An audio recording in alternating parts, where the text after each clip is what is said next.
Good morning. ഞാൻ doctor Priya Radhakrishnan, Isha gynaecology and fertility centre, Palakkad.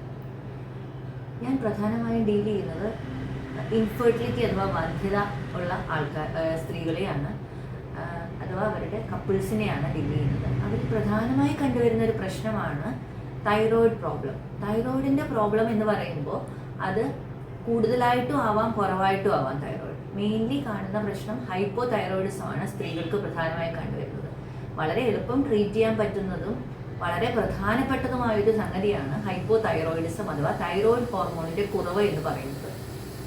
അപ്പോൾ നമ്മൾ തൈറോയിഡ് ഹോർമോൺ ടെസ്റ്റ് ചെയ്ത് കഴിഞ്ഞിട്ട് തൈറോയിഡ് കുറവാണ് അഥവാ ഹൈപ്പോ തൈറോയിഡിസം ഉണ്ടെന്ന് പറഞ്ഞാൽ തൈറോയിഡ് ഹോർമോൺ സപ്ലിമെൻ്റ് ചെയ്യുകയാണ് വേണ്ടത്. തൈറോയിഡ് ഹോർമോൺ നമുക്ക് പല സ്ട്രെങ്ത്തിൽ ലഭ്യമാണ്. അത് 12.5 മുതലുള്ള സ്ട്രെങ്ത്തിൽ ലഭ്യമാണ്.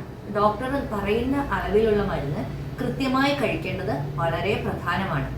അതിൽ ഏറ്റവും പ്രധാനപ്പെട്ട 2-3 കാര്യങ്ങൾ എന്താണെന്ന് വെച്ച് കഴിഞ്ഞാൽ, ആദ്യമായിട്ട് രാവിലെ എഴുന്നേറ്റ് വെറും വയറ്റിലാണ് തൈറോയിഡിൻ്റെ ഹോർമോൺ ഗുളിക കഴിക്കേണ്ടത്. വളരെ മിനിമം എമൗണ്ട് ഓഫ് വാട്ടറിൽ വേണം കഴിക്കാനായിട്ട്. അത് കഴിഞ്ഞ് 1 മണിക്കൂറത്തേക്ക് വേറെ ഒന്നും അതിൽ കഴിക്കാൻ പാടില്ല. അതിനുശേഷം 1 മണിക്കൂറത്തേക്ക് വേറൊന്നും കഴിക്കാൻ പാടില്ല. തൈറോയിഡ് ഹോർമോണിൻ്റെ ഗുളികകൾ അടച്ച് സൂര്യപ്രകാശം തട്ടാത്ത കുപ്പികളിലാണ് ലഭ്യം. അങ്ങനെ തന്നെ വെക്കുകയും വേണം. അതിൻ്റെ ഉള്ളിൽ ഈ ഗുളികകൾക്ക് നനവ് പറ്റാതിരിക്കാൻ വേണ്ടിയിട്ട് ഒരു സാഷ ഉണ്ടാവും. ഇത് ചില ആൾക്കാർ അറിയാതെ കഴിച്ചു എന്ന് പറഞ്ഞ് വരാറുണ്ട്. അതും ശ്രദ്ധിക്കണം. ഇങ്ങനെയുള്ള കുഞ്ഞു സാഷ ഉണ്ടാവും. അത് ഡ്രൈ ആയിരിക്കാൻ വേണ്ടി ഇടുന്നതാണ്. അത് കഴിക്കാൻ പാടില്ല.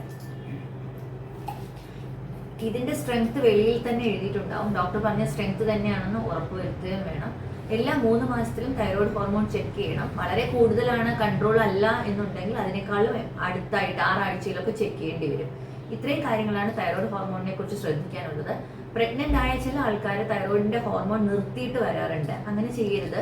അത് കണ്ടിന്യൂ ചെയ്യണം. മിക്കവാറും ആൾക്കാർക്ക് അതിൻ്റെ സ്ട്രെങ്ത് കൂടുതലാക്കുകയാണ് വേണ്ടി വരിക. ഇത്രയും കാര്യങ്ങൾ ശ്രദ്ധിച്ചാൽ ഹൈപ്പോ തൈറോയിഡിസം നമുക്ക് വളരെ എളുപ്പത്തിൽ ട്രീറ്റ് ചെയ്യാവുന്ന ഒരു കണ്ടീഷനാണ്. ബൈ.